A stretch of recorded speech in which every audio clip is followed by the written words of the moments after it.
My name is Bob Gorman. We're currently at the Slave Pit, which is our art collective's warehouse where we do all kinds of stuff, which I'll be showing you around about. And my job title is basically, everyone in this group wears a million hats, but my primary job is shop foreman.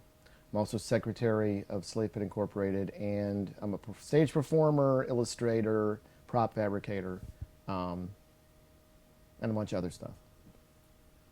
Yeah, I'd always wanted to be an artist my whole life. So when I went to VCU in the late 80s, it was a different school then, and they didn't really focus on more polytechnical stuff, which is more what I was sort of looking for. So I got kind of lost and wasn't sure what I wanted to do. And I transferred to, I wanted to be a cartoonist, and you couldn't do that there at the time. So then I transferred to sculpture because I realized you could turn kind of anything in sculpture, and you could turn in drawings in sculpture. So I thought, well, I can do a little more weird stuff there. But at the time, VCU was not into figurative art. They were into like more abstract and that kind of thing. So, skulls and that kind of stuff was not really too cool. So I was kind of butting heads with a lot of my teachers, but I also had seen, I was in sort of the punk rock scene or just sort of alternative scene at the time, and which was huge. I mean, it's back to being about like that again, but at the time it was a really great environment to be. And everything was pretty much on campus at the time. Now things are all over the place, but pretty much if you wanted to find out what was going on in 1987, it was the 900 block of West Gray Street, which is right on campus. So I was in the right place at the right time. I ran into GWAR. I started interning there, and that led to me wanting to make stuff more than draw stuff, even though I still do both. But I got more into that and more into sculpture and more into making weird costumes and skulls and all that stuff, which is what I wanted to do at school, but they weren't into that. So it was like a war of attrition. I just sort of moved more towards GWAR and away from art school. So I guess I was sort of disenchanted with art school.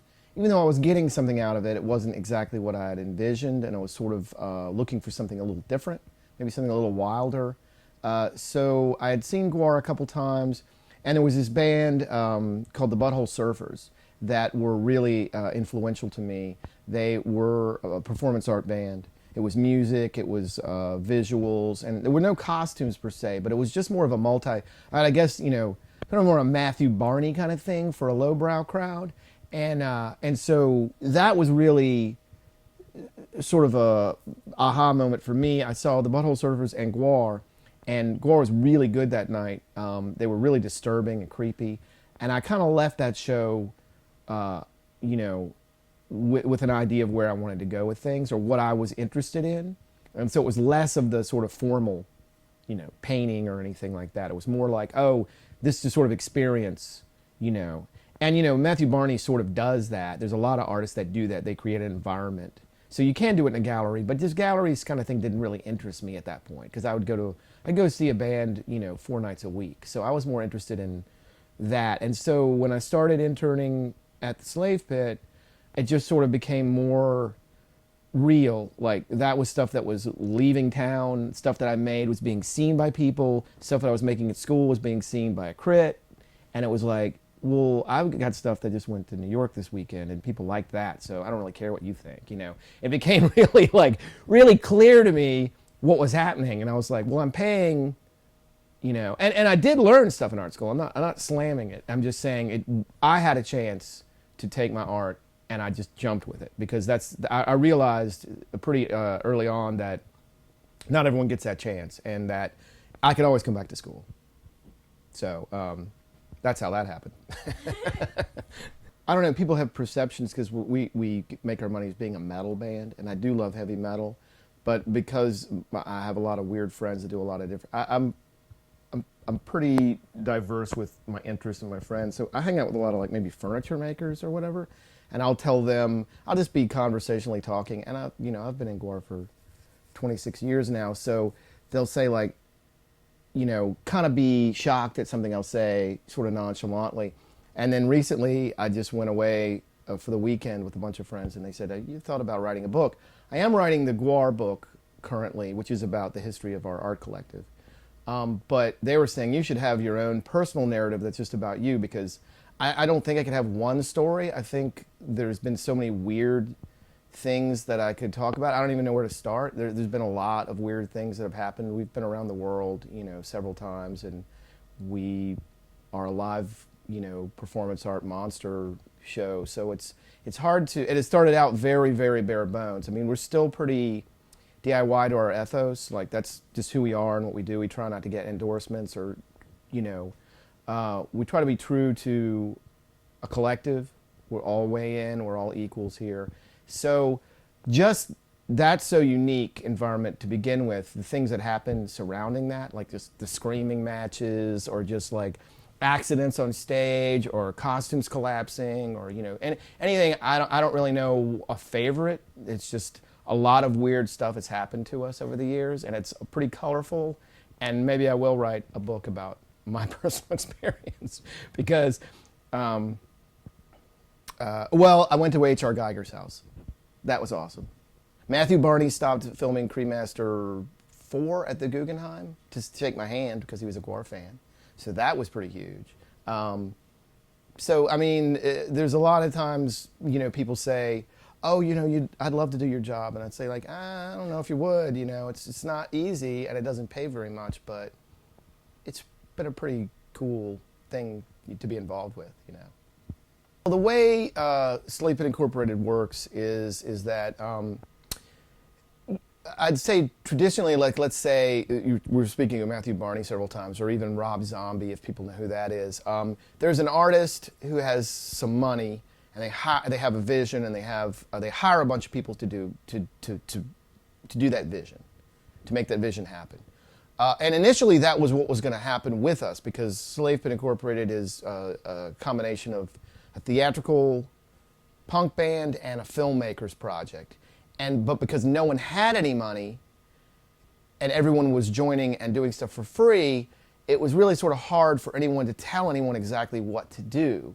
So it just started snowballing, and to this day, we're still kind of operate the same way. We do have a hierarchy. I mean, if I'm in charge of the budget, it still has to come under the budget. But if it doesn't, someone's just like, well, I really want to spend more time on it, so I'll just come in and do it for free. So there's still all kinds of wiggle room inside that. Everyone does have a role, but I don't play an instrument. I don't know how to play an instrument, but I might have an idea for a song, and the band will write the song if it's going to work into the plot. If the musicians don't know how to make props, they might have an idea for a prop as it pertains to the song.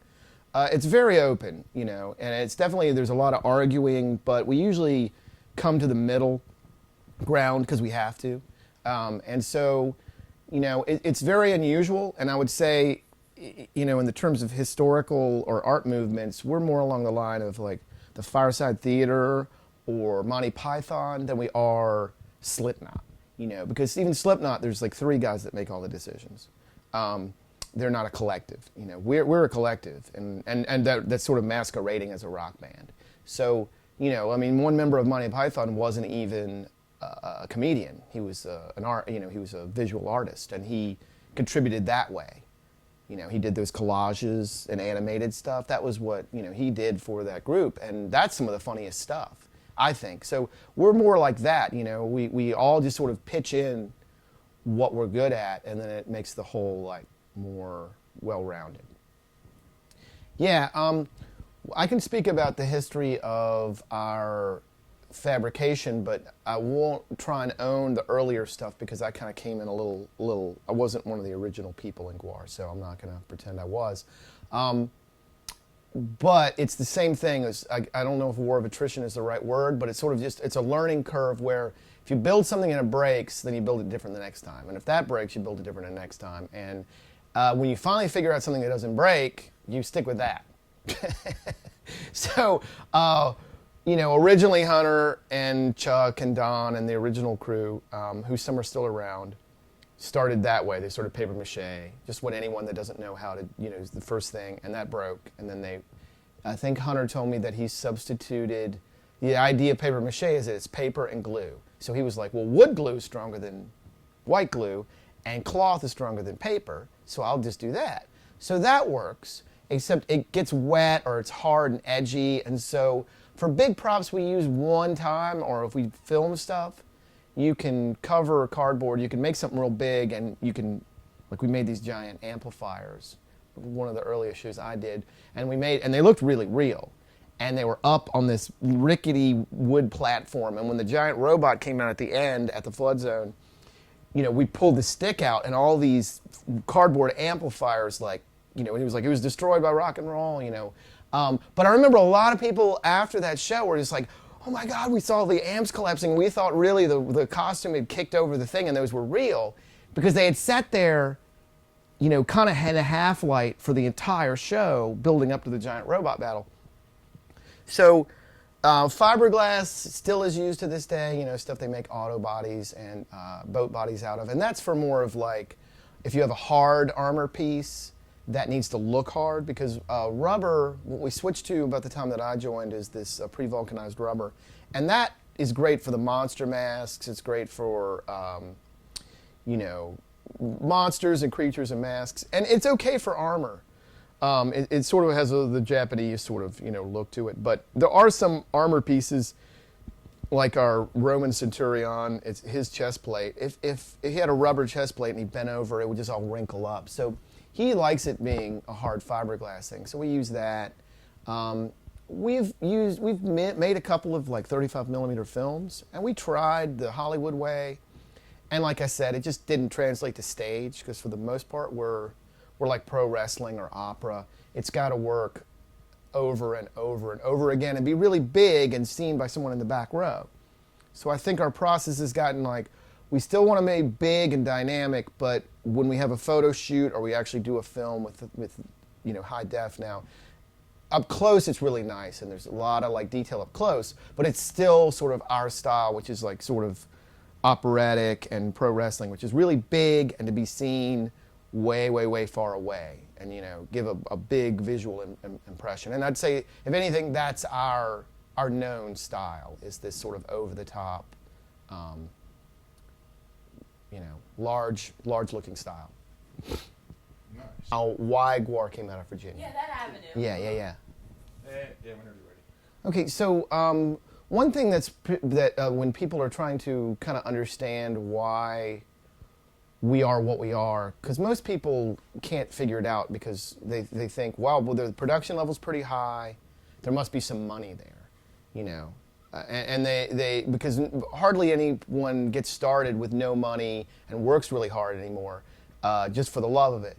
And so the Virginia part of that is that when GWAR started, and even to this day, Virginia's cheap, quite frankly, and there's a liberal arts school here. When GWAR started, pretty much in downtown was abandoned, and I can say this, the last 15 years, it's been incredible. I can't believe that pretty much everything is open. Every building is open. When I was a kid, there wasn't anything open in downtown Richmond. The financial district was open, but other than that, East End, South Side, North Side, it was all abandoned.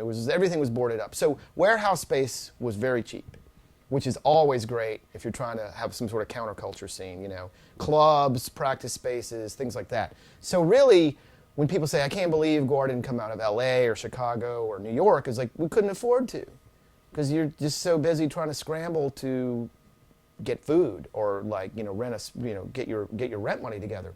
But Richmond is still dirt cheap, but in the 80s, it was unbelievable how cheap rent, even warehouse rent was. No one wanted to live in warehouses in the 80s, It hadn't really been, that's kind of a New York thing. No one in Richmond was living in warehouses in the 80s, unless you were really into your artwork, or having a cheap space. So it really couldn't happen anywhere for Virginia, and that's something we're really proud of, is that GWAR started in downtown Richmond, Virginia in 1985, and we're still in downtown Richmond, 29 years later. So we're pretty proud of that. Okay, go for it. So, a lot of people have heard of GWAR. I'm shocked when people, I'm not shocked when people haven't heard of it, but I am shocked when people have, because, we're a counterculture thing that's been around for 29 years now. But to kind of sum it up, we're an art collective. which is Slave Pit Incorporated. GWAR is our product. It's our most popular product. We do other things. We've made films, we have a recording studio, we've made comic books. And it's mostly, a lot of it is about this fake metal band from outer space. But that's just sort of, that is our product, you know, that's our Mickey Mouse. We're a sort of a punk rock Disney is how I say it. And we lampoon popular culture. So I'm also saying, I've always said we're sort of a punk rock Mad Magazine. But we're, you know, because we're a group of artists and musicians, there's all kinds of side things we do. The comics aren't necessarily about GWAR. But GWAR just has become our most popular product. And so we sort of base a lot of things around that.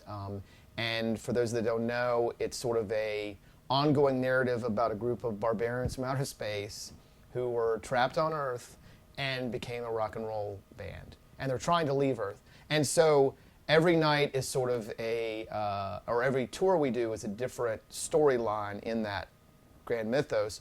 But it can just work as, like, wow, there's this crazy thing going on where they're playing some really good music. And, you know, there is a lot of costumes and a lot of effort that goes into the production. And it's a labor of love. We all get paid a little bit, but it's more something we're really proud of and really enjoy doing. We had sort of become pigeonholed because the band was making us a lot more money. But we realized that couldn't go on forever because we're all sort of, you know, getting to a certain age where it's, you know, we all are replaceable. And it is bigger than any of us. So we're hoping to set it up where we can just continue to be like maybe the owner-operators and get more people in, either replacing us touring, you know, Blue Man Group style. That's to be seen if one thing that GWAR and Slave Pit has for it is it has a lot of, I guess, street cred, you know, because there's a lot of talking about things, but really doing them is what gives you credibility. And we've been doing it. We've been doing art and music and touring and comics and movies for 29 years. So, you know, we have a lot of credibility, and so it's a matter of like kind of trying to keep to our ethos and grow old gracefully, so we can, you know, make a healthy living, not punish ourselves for, you know, but not change too much. You know, keep to our ethos of like we are not, you know, getting endorsed by Nike or anything like that. You know, we're still, the product is us. We're not selling anyone else's stuff. We're selling our stuff, which is, you know, what we want to do. So it's how we do that, how we transmit that into growing old gracefully. And if we can do that, where we replace ourselves with new characters, and we can say like, yeah, do it like this, and you know, that and the festival I think will outlive us. I think the GWARbecue was meant to be something that GWAR doesn't necessarily have to play, because if we can get Lamb of God, I'm not afraid to say it, they're a much bigger band than us. They've sold a lot more albums, more people know about them. If they wanted to headline, they're bigger than GWAR, you know, we would not play. So, in fact, we're going through a little upheaval right now because of the loss of some members. Isn't going to change the fact that it's all bigger than all of us, and we've had some things. The GWAR Bar is one of them. But I'm more excited about, you know, that's the business endeavor, and that's going to be really cool because it's going to look the way it's going to look and things like that. But I'm more excited about the festival and the things that have more music and art in it, because that's where I'm from.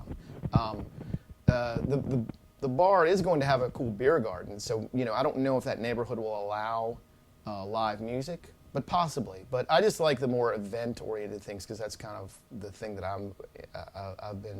I've grown up in.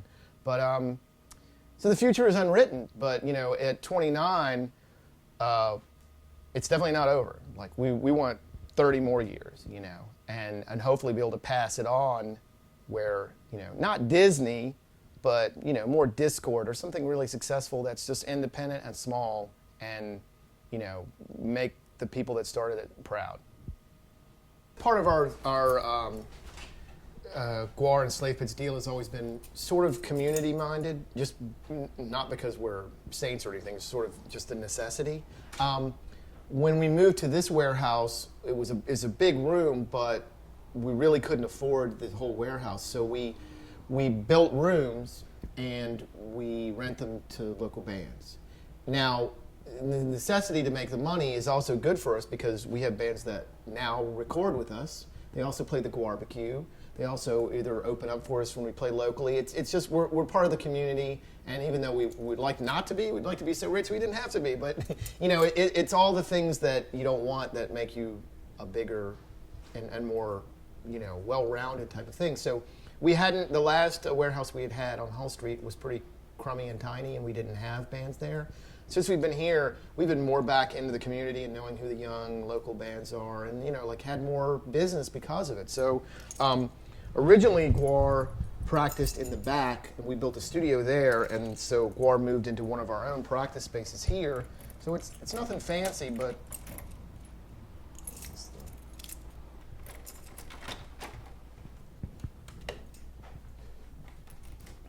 so each practice space we rent is about this big.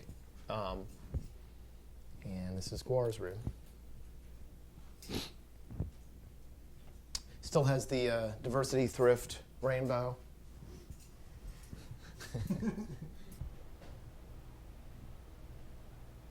Probably be done by then. Yeah. Yeah, I'm not sure if they're doing it today. So these other 4 rooms 1 through 4, are rentals to other bands. And a lot of the rooms have 2 bands each in them, so there might be 8 bands here. And like I said, it's just keeping us part of the community. A lot of this stuff that's in the shop right now is here only because we're waiting for the stuff to come back from Australia. And so we've got it out of the back. The back's empty, so when the stuff comes in, the shipping container comes in tomorrow from Australia, our whole Australian shows came back to America. Our giant dinosaur, we need that for our 30th anniversary. So we're kind of to the gills here, but we bought some more shelving and we'll make it work. So the shop is just filled with boxes that normally aren't here.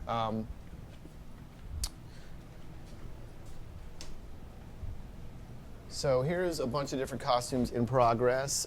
Right here is, let's see, this is our guitar player's new set of shoulder pads. He's got Mastodon. His mask is hidden over here.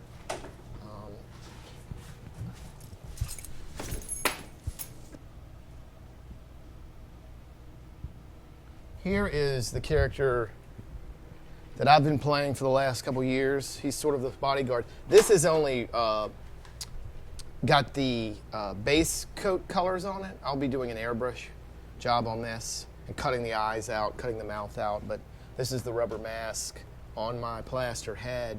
And so to give you an idea, a lot of these things, should I take the Cabbage Patch Kid on the noose down? Okay. Okay.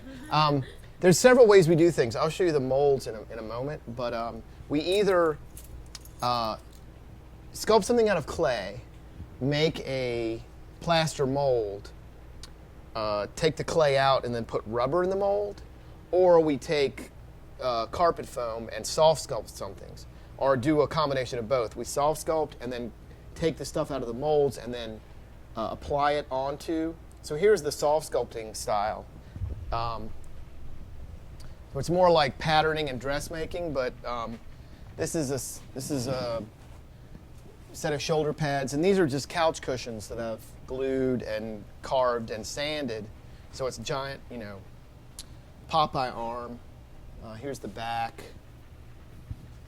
So this is kind of our sort of ghetto way of doing things where, if this was Hollywood, we'd make a giant mold of all of this, but that's a lot of labor and a lot of plaster and a lot of, then we have to store the mold, and we have a whole wing full of mold. So if you soft sculpt it, you cut down on all that, but unfortunately, if it gets stolen, you're kind of screwed because there's only one of them. So you kind of have to hedge your bets and say what's better. This is such a big costume, it'd be harder for someone to steal than a small piece. So, but people have stolen just about anything that you could think of. So here's some armor pieces. Like this is,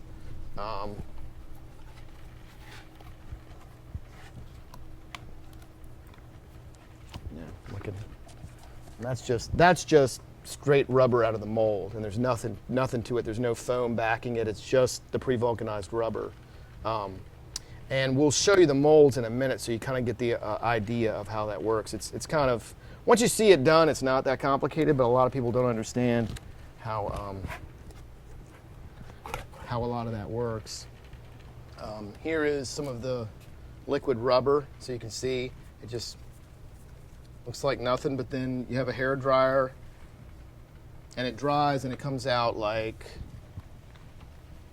this. So that was painted into a mold. And actually, we'll go look at the mold right now. Let's go to the heating room. Right now we have a makeshift heating room I made out of some shelving. So this is like a giant convection oven. Here are all the molds that we were speaking of. And here is exactly what I was speaking of a moment ago. The rubber that I showed you before would get painted onto this. And then when it would dry after 4 or 5 layers, you peel it out so you can see the positive and the negative there. You peel it out and you have this just rubber thing that you can make a belt out of, or a shoulder pad or whatever. So these are all armor pieces. This is like a Celtic skirt. This is definitely like a Roman skirt.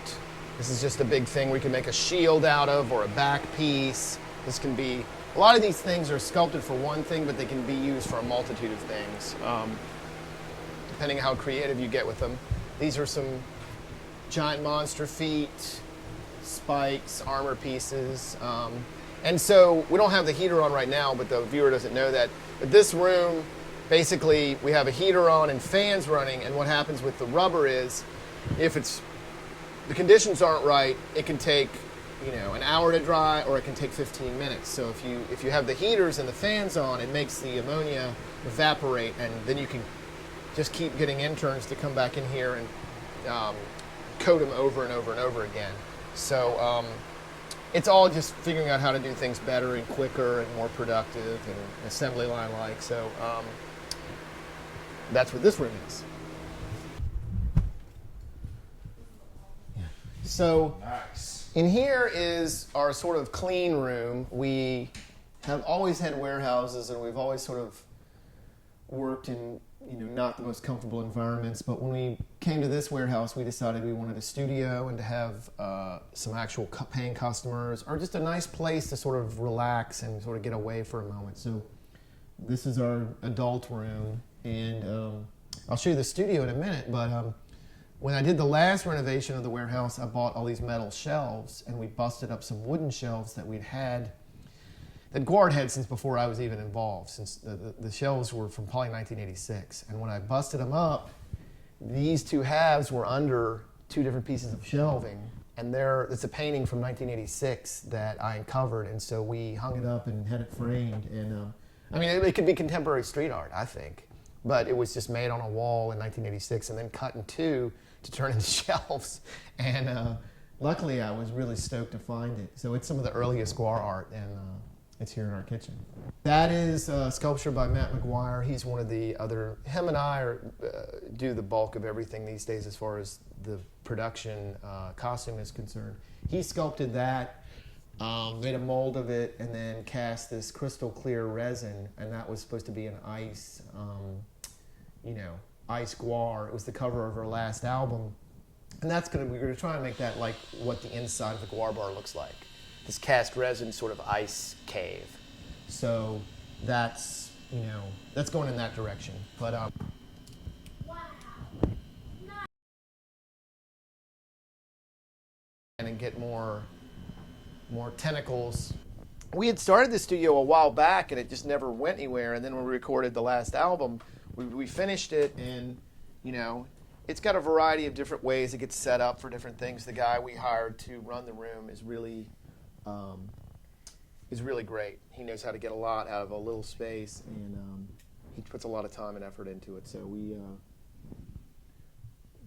I don't know what he's doing in here, but he's doing something creative and cool, and just miking different sounds. And the last band he recorded in here was maybe 2 weeks ago, and he might be mastering their thing now. I'm not sure.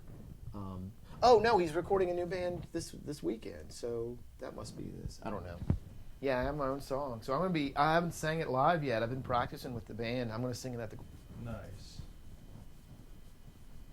Okay, I'm going to have to turn on the light back here. Hold on. Let me just turn on the light.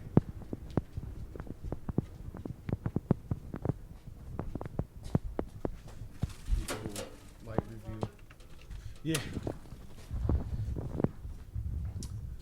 So this is the room that we keep.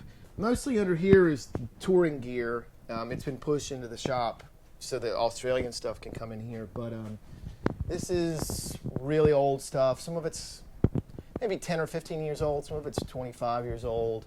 You know, I'm trying to take as much advantage of up as we can so we have stuff crammed. You know, it's just different monsters or set pieces. This is from when we did the pro wrestling tour, and this was the wrestling belt that we you know, we're trying to win. There's some giant sort of alien arms that our singer would wear. Here's the world maggot. I think people know about that. That's a skull. That's one of the earliest things. That's from 1986. Those gears were used in a movie, and that's made with the stuff I was describing earlier. It's just cardboard covered in wood glue and strips of cloth. So this room is mostly the molds. It's got some stuff for the GWAR in here, but this is sort of our fiberglass, sort of more toxic room. But we keep, these are the mold, this is our mold archive. So we have all this, and then you can't see, it's all the way around that back wall and in the center thing. But this is the room that we do the stuff that we don't want the other people to breathe. So this is sort of the, we could open the back door. We have ventilation in here, and you know, it's all to code. But we're just, it doesn't get into the rest of the system where the people can breathe. You know, the people, it doesn't smell up. So this is like a first for us as well, that we have like an actual room to do the smelly stuff. So yeah, and then because there's a lot of dust and stuff involved in that, we just keep the molds back here since they're just plaster and they're fine. But some of these molds are, you know, 23 years old. We did a sort of a cleaning, but you know, it's just so if something gets broken, we can just replace it. And we have a lot of life casts of different ex-members. I'm trying to see if those are around here. Here's some. Oh yeah, here's one. These are a lot of legs and arms that will sculpt clay positives, and then we'll make a mold off that. So that arm piece that you saw me wearing earlier, you know, that could have been sculpted off this plaster arm. Although I believe this is our Danielle's arm. This seems to be a girl's arm. So when they were making a piece of armor, they would just, you know, mount this in a vise, put the clay on it, sculpt the clay, and then make the mold around the thing. So then when we pulled the positive, it would fit right on her arm. It would you know, reposition itself. So stuff as opposed to the, so that would be a good shot if you were editing to cut to. Okay. Good advice. Try to do a little walking tour of this. Like a grinder? What? The paint off. Dance club. Yeah. I think when it started having hardcore matinees, I welded these. I ran out of gas actually halfway through this.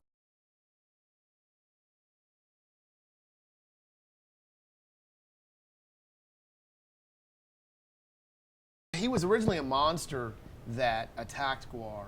He was sort of a mid-level bad guy, but as you know, when a bunch of the other guys were sort of retired or just moved out of it, we didn't want to put new guys in their suits, so we didn't want to replace Chuck with a noose executioner. So Dave didn't have like a sidekick or anyone to help him kill something when he's singing. So Bone Snapper had started out as sort of a mid-level bad guy, sort of their pet, like a smaller Gorgor. And then as he evolved and I changed his costume to be a little easier to wear, he sort of became Dave's sidekick or you know, bodyguard, and sort of replaced what Sexecutioner had done. So he's just sort of this.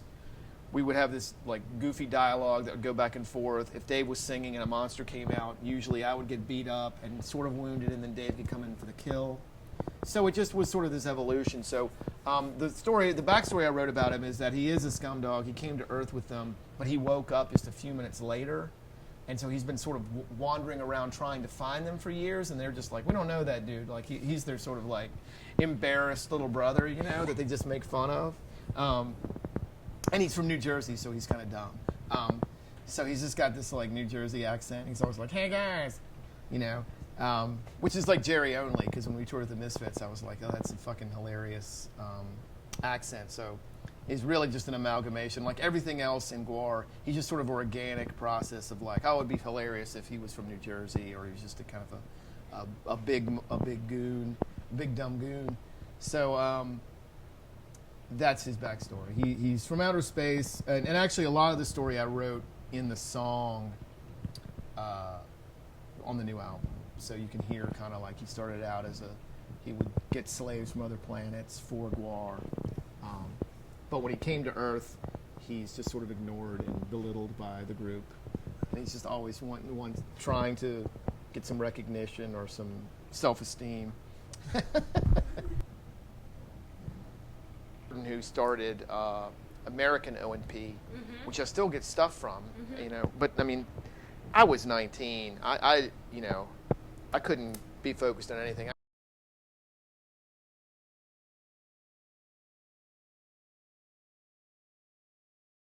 It's actually hard work. It's hard Instead work. of the rock and roll party It's that not they a wanted it hangout to thing. be. Yeah, exactly. And like, Probably okay. that homebrew that you Yeah, had oh, was it was from so this friend of awesome. ours, Rob Chalmers, and that was the only guy that I knew ever since David Beer. It was really good. Yeah, it came in one of those